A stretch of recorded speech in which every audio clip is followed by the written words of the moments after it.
Welcome to Tagami Vision. I'm Phil Tagami. Over the course of the next few shows, we're going to focus in on individuals who have made the sacrifice and the decision to run for elective office. Today's show, we're going to be focusing at the at-large race. And with me today is a candidate for the at-large seat, Kerry Hamill. Kerry, thank you for coming and taking the time. Sure. Nice to be here.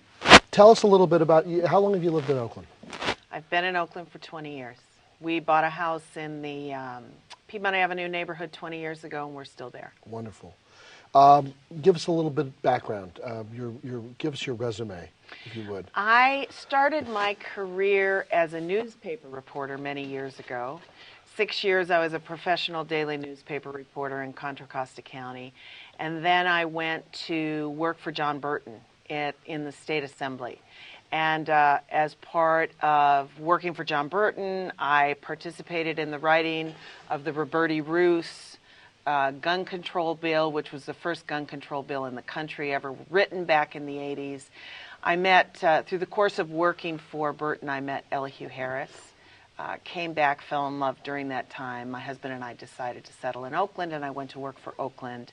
Worked on the first curbside recycling program in Oakland, worked on a number of low-income affordable housing projects, did housing policy, as well as a lot of worked on the Old Merit College program, some neighborhood community development programs. Then I went to work for Senator Parada, was his chief of staff in Sacramento for 4 years. During the course of that time, my kids got to be school-aged, and there I was in Oakland with a very rough school as my neighborhood school. And my husband and I and a number of us in the neighborhood decided that we were going to stick with it in public schools, so I ran for school board. I was sure that we could do better. And the school district, through all the tumult, actually is in better shape now than it was 8 years ago. I think I've been a part of making it a little more stable. And I work for BART. My day job has been, while I've been on the school board, I'm a manager for BART. So I have been there for 4 years doing transportation policy. Wonderful. And now here I am. I'm ready to be on the city council. So is Oakland headed in the right direction, or is it on the wrong track? I think Oakland's out of balance. I think it's a little bit on the wrong track. We spend too much time talking about and deliberating, and we don't spend enough time making things happen. And I think there's an energy and a vibrancy to this community that needs to be captured a little more. I had an interview with an environmental group the other day, and I stopped over at the Oak to Ninth project. And I looked around at that real disaster of a waterfront area, you know, with empty containers that are just leaching more rust into the ground. That project's been under discussion for years and years and years, like the Oakland Army base. And I'll tell you, Oakland, I think we can do better. We need some leadership here on projects like that, critical projects, when you've got money at the table and people ready to build an infrastructure and make access to the waterfront available. Right. We've got to, in Oakland, we've got to have the right kind of leadership to make sure, despite everybody's disagreements, right, that we just get it done. Right. What do you think Oakland's most pressing problem is right now? Well, obviously it's crime and the fact that it's spreading all across the community. So what do you do to address it? You get elected tomorrow.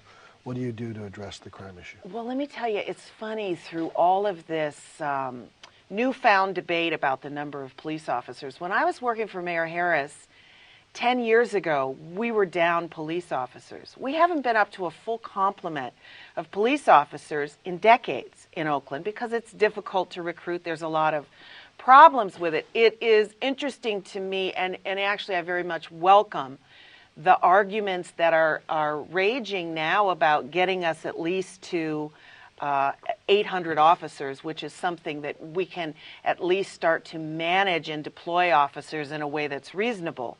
When you are so severely understaffed, it's like not having a teacher in every classroom. It's like when you don't even have the basics, you're just very reactionary. You're running around chasing every new emergency, right, instead of having a tactical approach. So we need to get to a full complement. We need to have data systems with real-time information that help us manage crime more effectively. And we also, in the interim, when we're not up to our full complement, we need the chief to tell us how he's going to deploy some non-sworn people to help out with some of the administrative tasks that are weighing our officers down and keeping them from doing the frontline kind of work. How do you rate the job the mayor's doing? His first year was a non-starter, and I think the community was very disappointed. I'm disappointed. You see other mayors being elected in San Jose, San Francisco, big cities around us, around the state. And the day after they're elected on a website, you see a whole host of policy initiatives and ideas that they're going to take on in their first 100 days. And all of those ideas have action plans associated with them. There's been a lot of shift of staff. There has been a lot of deciding what to do rather than kind of knowing what to do. A lot of restating of the problems and the complications in Oakland, which all of us have been aware of for years. I mean, if these were easy problems to solve, we would have solved them. So I'm disappointed that it took the mayor a year to kind of get things stabilized. However, I'll say right now, I've been happy with the commitment to 803 officers, commitment to a recruitment strategy, and I'll say, just as a school board member, the mayor comes to Oakland Public Schools. I have seen him at more appearances talking to our youth, which I think is critical, than I have seen, than I saw Jerry Brown do in 8 years. Right. The mayor has made more appearances in our public schools in a year than Jerry Brown did in 8 years. What kind of time commitment do you think being a city council member is? It's a full-time job. And the reason I say that is because we have a lot of organizing to do in Oakland. At the school district, I spent a lot of time on family reading nights and literacy. People say, well, parents in Oakland Public Schools, they don't care about their kids. They don't want to come out and read. They're sort of disaffected. And my own experience has not been that way. I think when we make our government institutions friendly, when we're really committed to talking to people, being friendly, being accessible, helping them solve their own problems, I see Oakland people take the baton. I've seen people in Oakland really change their lives in the school community because they've made a commitment and government became a partner. And I think we need a lot more organizing at the city level to make sure the people out there who are willing to solve problems come forward and are embraced by the government. In looking at Oakland employees, recently there was a Chronicle expose, and I believe a number of newspapers joined together and sue to make public salaries. Do you believe that Oakland employees are overpaid? And if so, how would you address the issue? From what I read in the article, the most serious escalation of salary has to do with overtime that's being given to police and fire. That's a management problem. It goes back to all the things you and I were just talking about. Right. We have been down police officers for decades. It's time to rectify that. And the consequence of it is that you're working the people that you have far beyond their own capacity, far beyond really what's safe. And then you accrue all these overtime hours and the public gets frustrated. And they have a right to get frustrated because it's a management issue.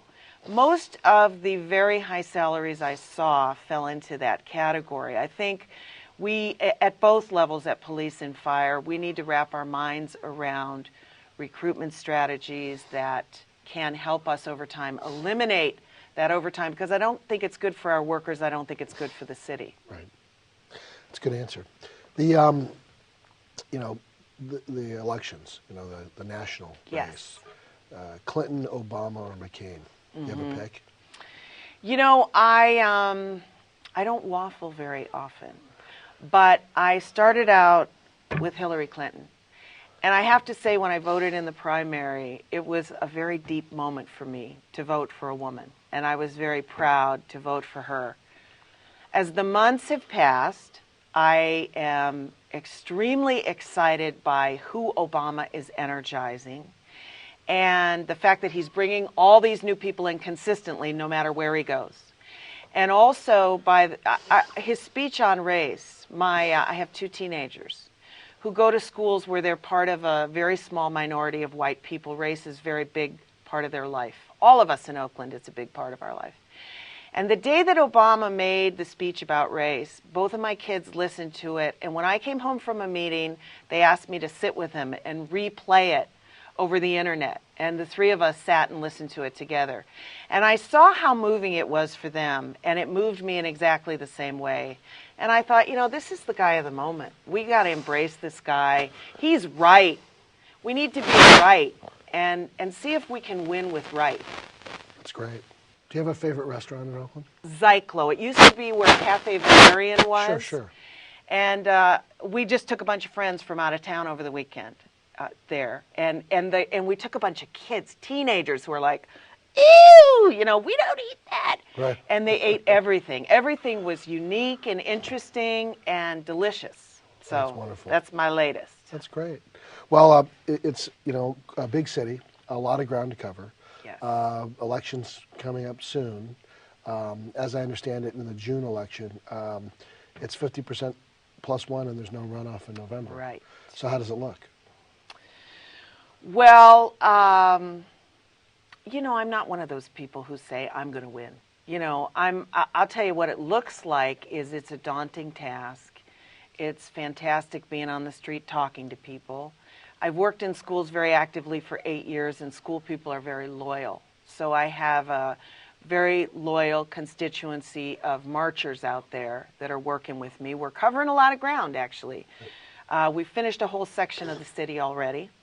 And I believe that I have a message about, let's put the progress back into progressive. Let's get things done. Let's look at some of the areas where we've been stifled in the past. Bring people together until there's a solution and keep Oakland moving.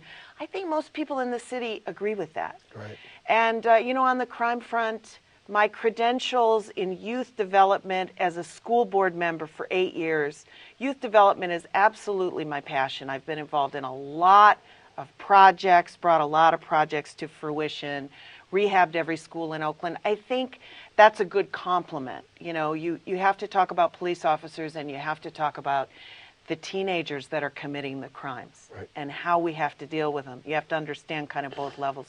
So I think I have a good profile for somebody to be an at-large council member in Oakland, and I'm giving it 200%. There you go. Well, Kerry, I wish you the best of luck. Thank you. Thank you for coming on our show. We hope to have you back again soon. Thank you. Hopefully as council With the member. title. With the title, that's right. Not that you're the less than honorable now. Mm-hmm. Thank you very much. Okay, Pleasure. appreciate it, Phil. Okay.